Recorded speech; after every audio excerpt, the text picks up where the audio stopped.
Hey guys, so I'm here to give you a quick and dirty rundown for kitchen lithography. I did a test plate and it's pretty versatile. It might be backwards for you, but as you can see, an 8B pencil works to make marks and colored pencil didn't work so well for me. Maybe try it out, try different brands. A regular pen came out okay, especially over here. A micron or another drawing utensil would work really well. Sharpie, this area was a colored Sharpie and this area was a black Sharpie. Both worked fine. Oil Sharpies, Corn's litho pencils, oil pastels, all of those worked really great. And India ink over here worked pretty well too, but it didn't work on the side that I didn't sand. So I'm gonna recommend in this video sanding your foil instead of leaving it as is. It's one more step, but it will probably help with your mark making. So I started out with a sheet of foil that I sanded and then drew on top of. And for this setup, I really liked folding the foil over and taping it to the back. It kept it a little bit tighter and it kept the tape out of my way. You could instead tape it all the way around the edges, or you can leave your foil loose, especially if you're making tiny images and you just want to put your foil to etch in a pan that's something more like an 8x8, like a brownie pan, then that's completely acceptable. You could also do this in your kitchen sink, obviously, or a bathtub. So for mark making, you can use anything that's got a lot of grease in it, and anything like an 8B or a 9B pencil is going to work just fine. You can draw on it, and as long as you can see your mark, something is going to come out. The reason I'm wearing gloves right now is because your hands are also greasy and it can get really fingerprinty, especially around the edges. In fact, when I took my foil off of the roll, I started using gloves to do that as well, just to negate some of the scumming that wants to happen around the outside edge or fingerprints, a lot like what happens on an actual litho stone. So you can make marks with an 8B pencil. Also, like I said, a regular pen works well. Bic, ballpoint, cheat pens work just fine. You can build your marks up with them pretty easily and go over them and make a lot of nice fine lines with the pen. The other tool that I found works really well is a micron or a fine tip Sharpie marker. You don't have to get micron brand, but a drawing pen in general is gonna leave a nice dense mark, and that way you can have automatic variation in the width of your line or the volume of your line.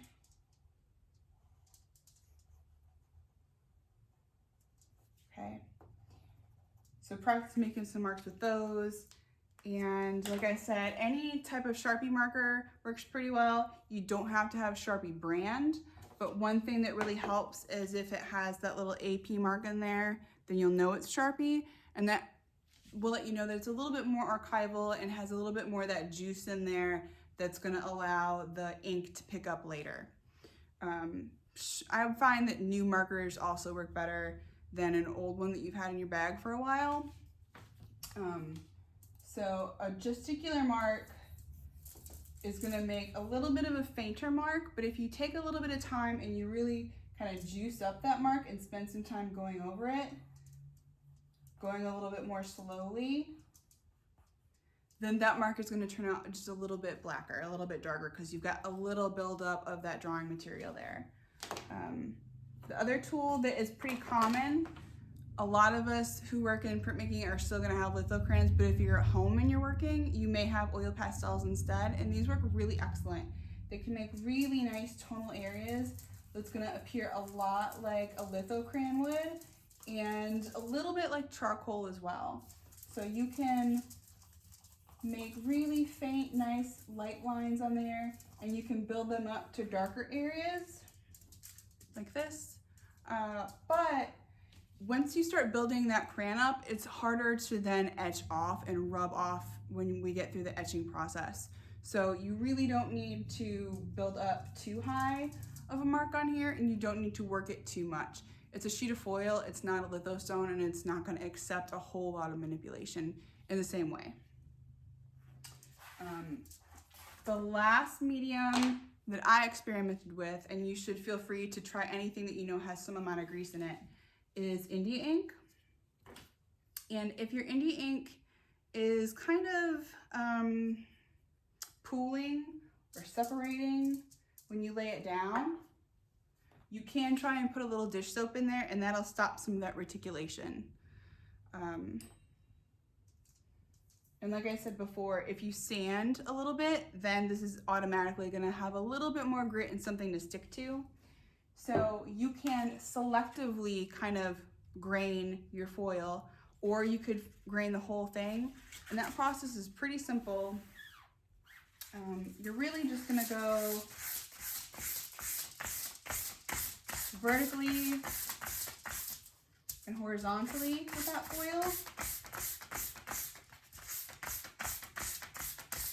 And you don't want a wadded up, nasty old piece of grit. Like, you want a nice piece of sandpaper. This is finishing sandpaper. It's 1000 level. You could go even higher than that, and that'll still do the job. But you can't use something really rough because you're gonna tear this foil up. It's gonna start to change the quality of the surface just a little.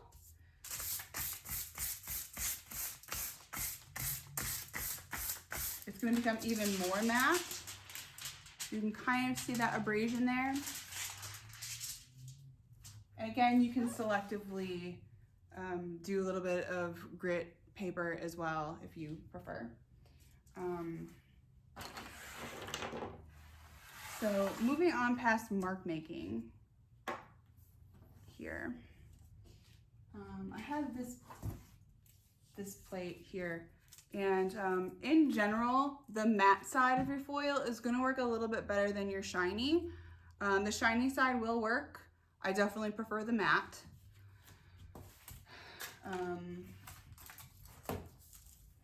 So you can see, great. At this point, we need to, now that my drawing is finished, etch. So I kind of Martha Stewarted this for you. This drawing is all done kind of with a mix of graphite, especially in the little cup. There's a lot of Sharpie marker happening in these areas. I went in with pen, and I went in lastly with the oil pastel.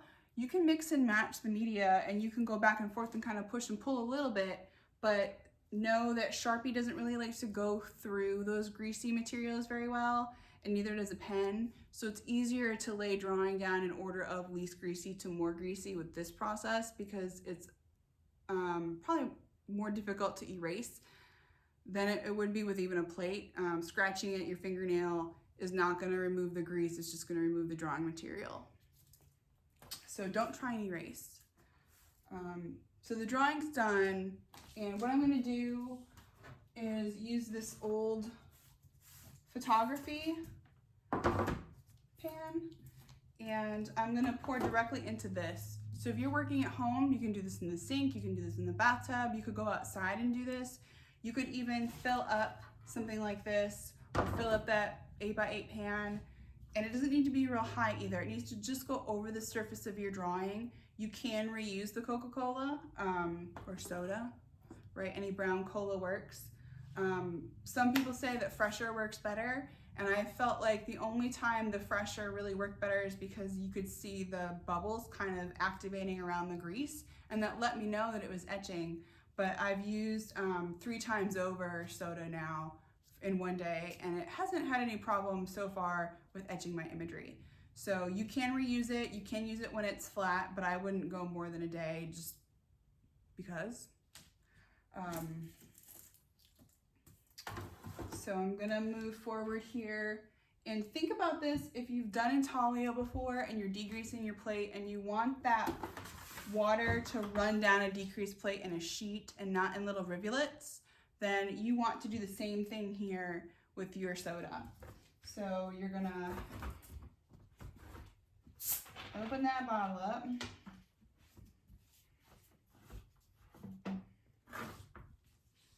And you're just gonna pour over the top.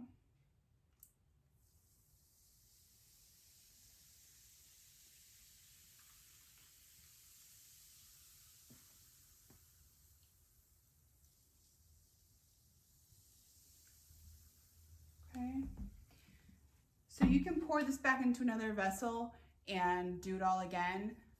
I am going to just flip this over and do the other side, just to ensure I'm getting everything. If you're doing this in a pan, you would probably want to let it set more than 10 seconds, but maybe less than 30. You don't need to go a whole minute. You don't want to start taking off any surface quality of the tin foil.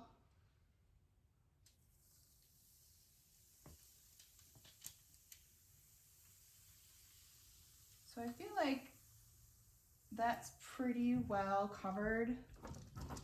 It is still coming off in a little bit of rivulets, but you know, that's okay.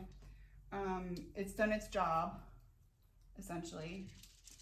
I'm gonna shake that off.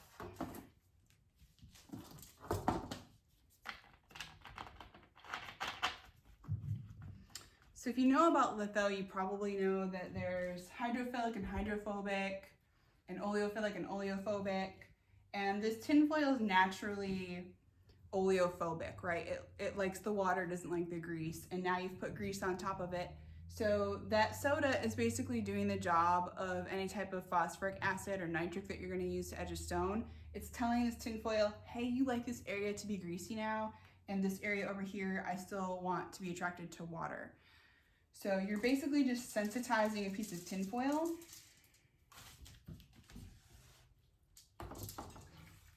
You can use 2 bowls and 2 sponges if you like in this process. You do tend to get your inking sponge a little bit funky. If you are using this over a bathtub or a sink, again, you could just rinse this off. You don't need to do any wiping at this point. You don't want to do heavy wiping. You want to do a nice gentle over the top. You're not using any elbow grease. You're not rubbing this. You're literally just kind of wiping the surface. And I'm making sure that I don't have a lot of sticky stuff all over either from the soda.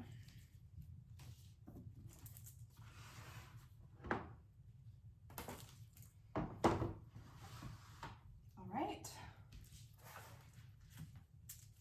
So we're gonna move on to the portion where you kind of start to remove that drawing material. It's in between etching and printing, etching and inking. What you're gonna do next is add a little bit of cooking oil, and it can be any oil that you have. I believe this was canola.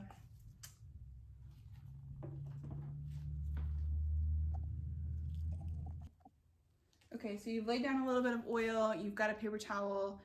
It doesn't need to be fancy. If you've got blue shop towels, that's wonderful. But I've got this folded, not wadded, because you don't need a lot of wrinkles. Think about it like bunning when you're bunning an intaglio tarlatan. Keep it nice and neat. You're going to spread this around from the center and move outwards, kind of radial-like.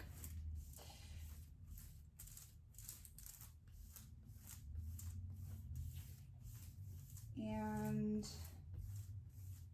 if you're experienced in any type of lithography already, you probably know that this is the point that freaks a lot of people out, where your drawing starts to go away. So I've got this here. That's supposed to happen. This is just tonality. The grease already did its job, so if you start losing your drawing, that's what's supposed to happen. I'm gonna add a little bit more oil on here because I've got quite a bit of oil pastel that I need to worry about getting off.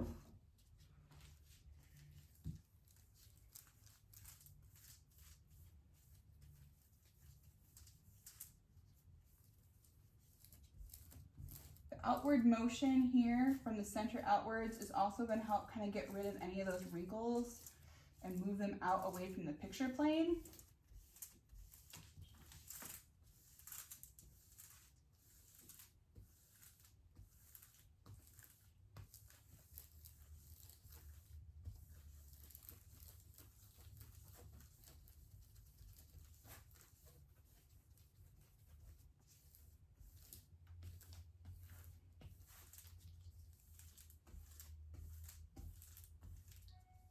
Just like regular lithography, if you don't get rid of all that drawing material, sometimes it's not the end of the world, especially with things like Sharpie marker, but most of your image should ghost. And if you end up with some residual marks, like you can see that pinky red tone on there, those can scum later, and you really don't want your lines coming up scummy or fuzzy, mossy looking, or feathery, especially if your intention is to have a nice tight line.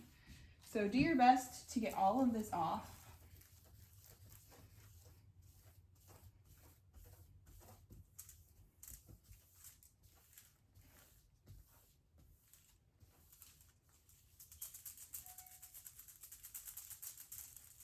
Okay, I've got just a little bit in some areas. It's kind of tough right here.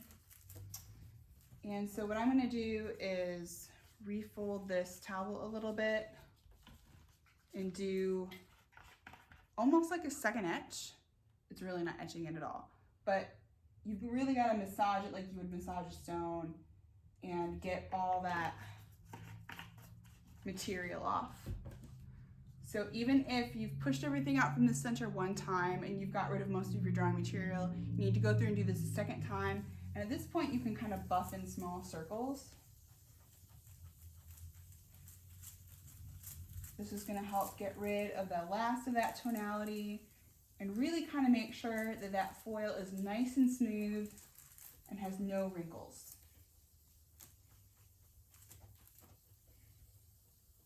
Wrinkles are probably just going to show up as lines, and you don't really want that in your imagery.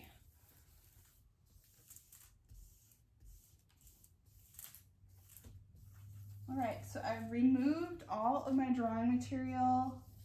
A little bit of the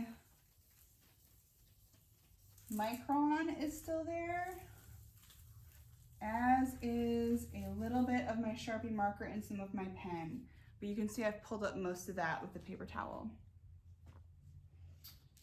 And I don't know if you can see it on video, but when you're looking at this up close, you should be able to see your ghost. You should be able to see the lines that you made in other areas with other drawing material, kind of almost etched in there, slightly more matte than what the tinfoil looks like. Okay, so we're going to move forward to the printing stage here. If you can see here, I really wrung that sponge out. I don't want a ton of water on here. It's just like regular litho. You shouldn't be able to flood this. When you're starting to wipe, you want to be gentle at first, and you just want to keep it damp. If you can see pools of water on here anywhere, you've got too much water. So be judicious and be careful in the wiping process.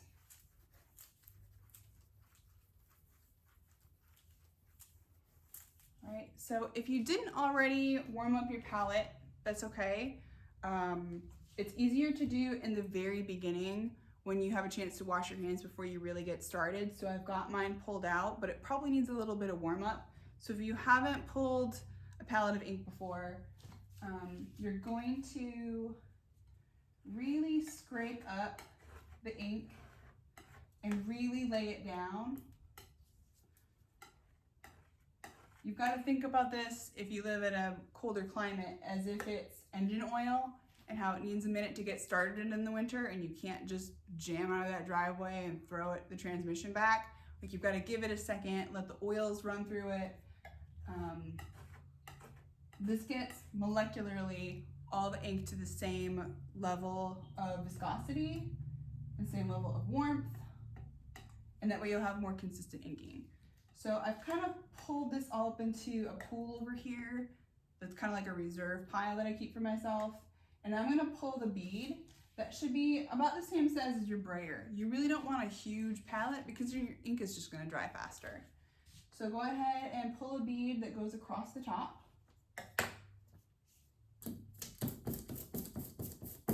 And if you can hear that on the video, that's Velcro. That's too much ink. Litho really likes a lean palette, even though for this process we do use intaglio ink. So this is Gamblin Portland Black.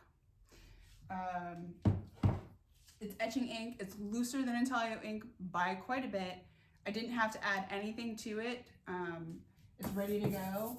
If you really want an even looser ink, you can add an additive, a linseed oil. If you're at home and you're using an oil paint, at this point, if you don't have a retardant, you could add a little bit of body lotion. You could add a couple drops of dish soap or just a little bit of cooking oil, but like I said, be judicious. You want this loose but not sloppy.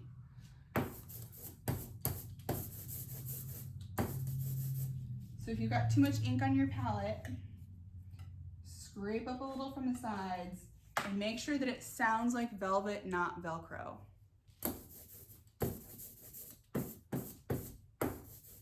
That's more like what we want. So if your image over here has dried, you don't want to dry roll. If you dry roll, it's going to ink up where you don't want the ink. It's going to attach where it's supposed to be no grease, right? So if you took a little bit of time to charge your roller, go back with your sponge. Make sure you're using the spongy side and not the abrasive side. Wipe over your drawing one more time and go ahead and ink up.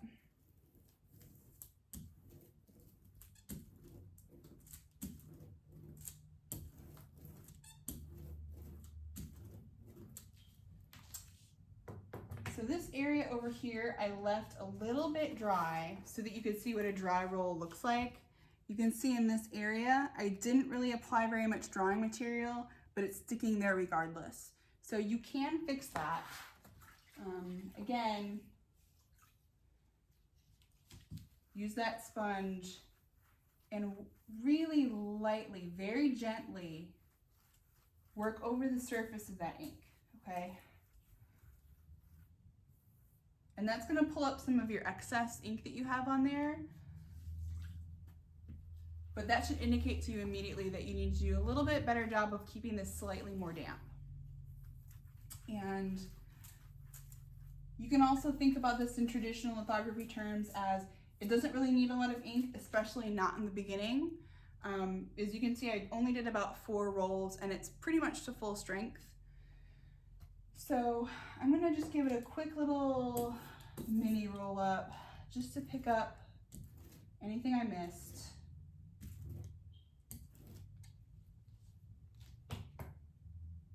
That looks pretty good to me. You can see here, even though I was quite careful with the way I took the tinfoil out of the roll, that I do have some little fingerprint action and a little bit of kind of like scumming happening. So again, it's really worth it. I know in this COVID situation, gloves are like gold, but it's worth it if you can manage it. I'm gonna go ahead and remove these gloves now so that my hands are nice and clean for paper, mostly clean. You can, if at home you've got a spray bottle, I prefer spraying this as to dipping. Traditional lithography, you don't have to get your paper wet, but with this process, it really likes to adhere a lot better to the paper if you've wet it a little bit. So if you're at home and you don't have a spray bottle, you can fill up a sink, you can fill up a pan or a tub or the bathtub, and maybe do just a little dip this way and a dip back through. Get as much of the water off of that as you can and blot it with paper towels or blot it with newsprint, whatever you've got. A towel works too. So normally I also wouldn't spritz over my artwork, but you know, video purposes. It doesn't need a ton of water. You don't want to over wet it because you're going to be hand printing if you're at home and you don't have a press. You can obviously run this through the press and it doesn't require a lot of pressure. But since we're at home and we're going to burnish or hand print, so I laid that down quite carefully, and I do have some funky hands from doing demos earlier. And if that's something that you just can't get it off, it is going to transfer to your paper, but that's what the back of your hand is for. So instead of laying a hand down like this to really keep that paper down, you're going to lay the back of your hand over the area and kind of fix it down that way. Because it's damp, it's going to probably attach pretty well without you having to really hold it hard with force. But then you're gonna move forward and you're gonna burnish, making sure to get those edges pretty well. It's easier if your paper is larger than your image. If your image is too large and you have ink all over tarnation, you're gonna have a problem getting ink all over the back of your paper as well.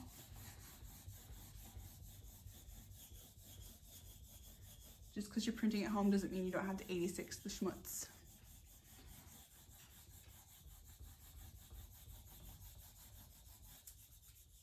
So if you don't have a big wooden spoon like this, you can use a metal spoon, you can use a door handle, like a doorknob, you can use a drawer pull that's round, you can use a polished rock. Plastic cooking spoons work pretty well, not like disposable ones, but like a plastic serving spoon. Anything you've got, sometimes wine bottles and beer bottles work okay too.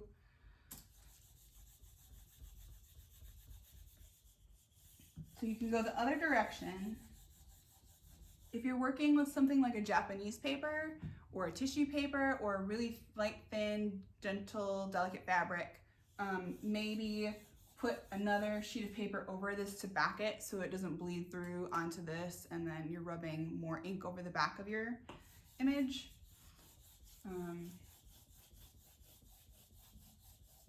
I'm not using a ton of force. It doesn't really require it. It's not really under the surface of the foil. It's very much planographic and on the top.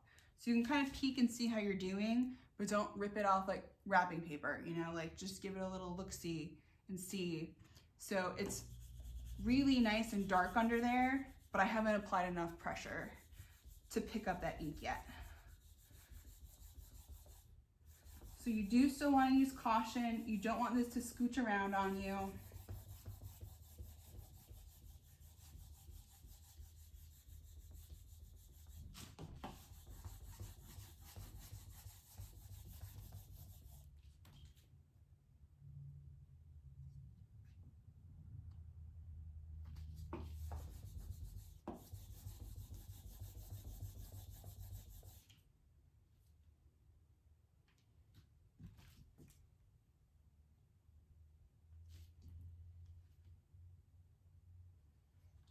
Okay, so this is the first roll up, which means it's going to be a little bit lighter, and your second roll up should be a little bit stronger.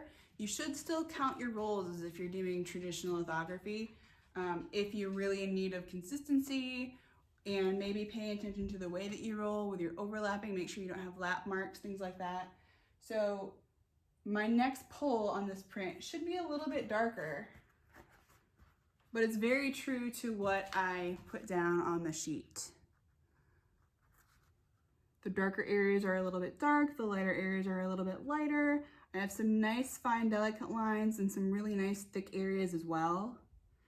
So my next roll up will have a little bit more intensity of tonality. The contrast will be a little bit higher. You can see here up close that graininess. That's from giving this a little bit of a once over with that sandpaper, which is going to help give it maybe a little bit of natural plate tone as well. Plate tone. So think about using that to your advantage, and if you need to selectively polish a little bit, you could do that, or you could maybe give a little bit extra care to an area where you know you want some more plate tone, gray tone tonality.